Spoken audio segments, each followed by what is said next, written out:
Insurance companies have a lot of legacy out there to modernize, yes. right? And life insurance companies especially have a lot of legacy to modernize. Talk about how you influence that leadership and to invest in a multi-million-dollar, multi-year initiative. That's a great question, and it's always hard, right? Because we all know the problem statement, but how are we going to go about it and why, right? There are a couple of things out there.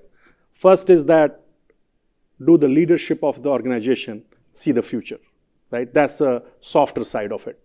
That was there, right? There was a desire from the CEO, CIO, everyone to not only do it for Lincoln, but do it for industry. The second part was that we were very clear in articulating the benefits. Hey, this will future-proof the company from technology perspective. This will reduce the expense, and it will also allow us to go from CapEx to OpEx. Oh, it sounds like you guys had a fabulous approach. And it's still a multi-year, multi-million-dollar initiative, right? Talk a little bit about how do you ensure success with such a large initiative and a complicated transformation? Not for the faint of heart, but it is certainly doable, right? We are going to go fast, like high velocity and high momentum. Because if you really look at the industry, the success rate of transformation, big transformation is 8%. The reason is people take too long and they do it too slow by the time the macroeconomic indicator change, microeconomic indicator change. So we went high velocity, high momentum, knowing it's going to be complicated, hard from the technology perspective, from the people perspective, and from the process perspective.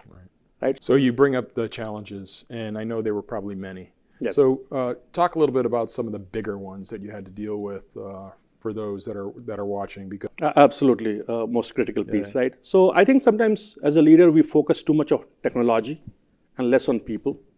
This is a human story, this success, right?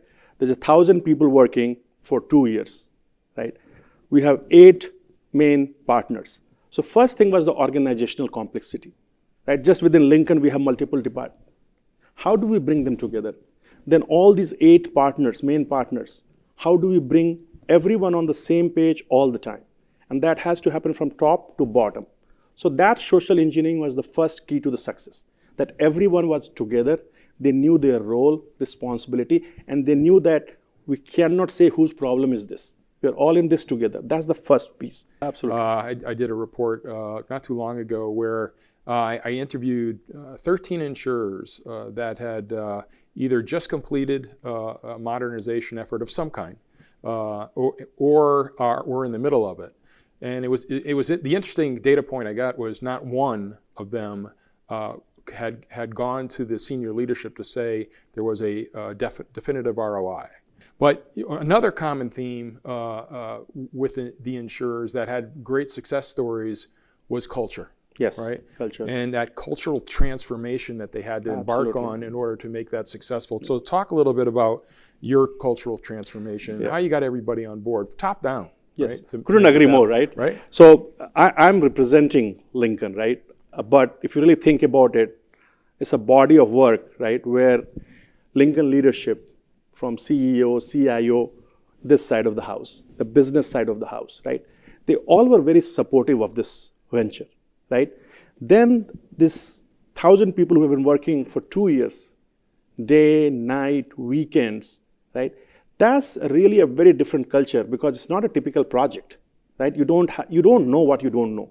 You are going to get hit by surprises. Like being agile, it was in true sense, right? Like we put a date, we are going to release it, let's say next week. And then you are working hard, and then you realize that, oh, we are hit with a surprise. And we will change the date to week after. Right. And whole company will rally behind us. So if you want to really learn agile, that's called agility. Yeah. Agility to make decisions very quickly and having that empowerment and everyone supporting that cultural transformation, that this is some of the things you said, right? This is going to future-proof Lincoln. Lincoln is a 100-year-old company. We want to be another 100 years. So culture is if you want these programs to be successful, that's my urge to everyone. Culture is the key. People is the key because if we put our heart and mind to something, there's nothing we cannot achieve as humans. Right. It's just that are we working together? Do we have the will? Do we have the gumption? And are we ready to take those risks and work through them as the challenges emerge. Well, it sounds like one heck of a journey. It is. Thanks for sharing the story with us, and really appreciate it. No, thank you. I will say this, right? I'm the spokesperson, but I'm speaking on the behalf of Lincoln Financials and all those 1,000 people, right? Oh, absolutely. They have given their life, days, nights, weekends. So while I get to speak, I'm one of those 1,000, right? So kudos to the team. And this was done within 2.5 years. That's awesome. Right? So kudos to the team, my organization, and my partners who have been just phenomenal in this journey. Yeah. Well, awesome story. Thanks again. Thank you. Thank you for having me.